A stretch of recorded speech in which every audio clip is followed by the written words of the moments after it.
So, I want to talk about the flow state, how it connects us to the eternal, and how it's different from being in the zone.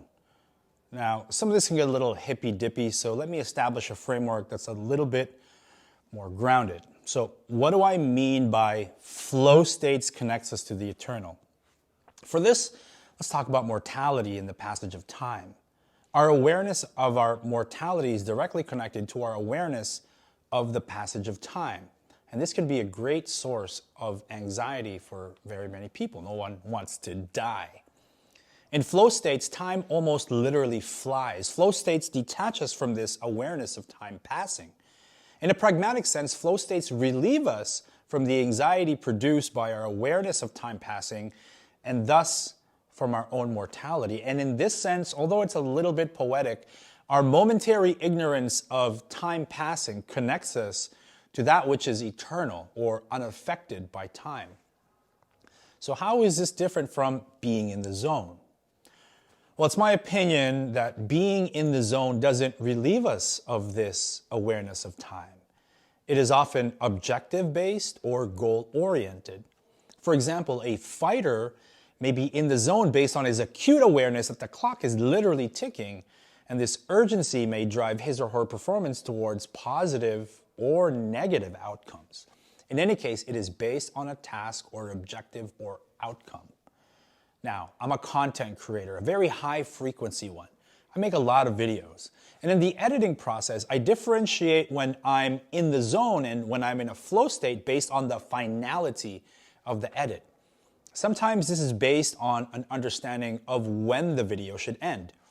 In fact, I've edited the end of videos before filling in the path to get there. Sometimes it's based on an actual deadline. In both cases, they are governed by a time horizon. Now, when I edit in a state of flow, I haven't got a clue when the video will end, how it should end, how much time I've got to get it to the end, or how much time has passed in the process of trying to get there. There's no driving force that necessitates a particular kind of performance or outcome. I'm editing for the pure joy of it. Now, there are definite connections between being in flow states and being in the zone, so much so that it's generally acceptable to use these terms interchangeably. But I do believe that there is a difference, and it's worth noting, or at least worthy of reflection. And now I'll bridge this to the act of doing carenza in the Filipino martial arts. For those who don't know, a carenza is an improvised sequence of movements using known FMA techniques. A bit like shadow boxing, a bit like dance, and often a combination of both. When I get in the zone while doing carenza, I am aware of how good I'm doing. I'm generally aware of how much time has passed, which techniques I've executed, and usually I'm filming. See, this is the outcome or objective-based element of carenza, the awareness of the audience or the potential for it. So I ask myself, how long is this video? Am I in the frame? Will my Instagram audience love it? But in some rare occasions, I have subconsciously transitioned from being in the zone to being in a state of flow. However, this flow state doesn't usually last very long as I become once again aware that I'm filming myself. So this literal awareness that time is passing generally takes me out of both the zone and the flow state when editing or doing carenza. So a quick reiteration, the difference between being in the zone and being in a state of flow is time awareness. Being in flow states is extremely beneficial to our health.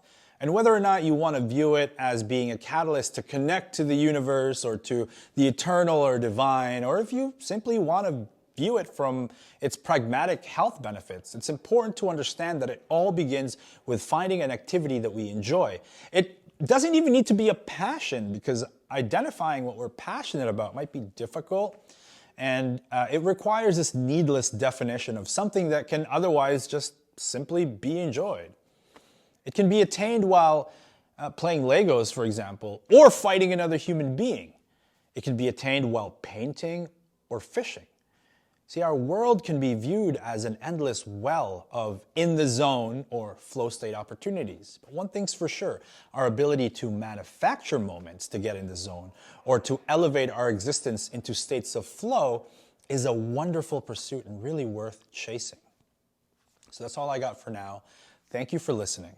And I'd love to hear what activity gets you there and how you differentiate between being in the zone or being in a state of flow.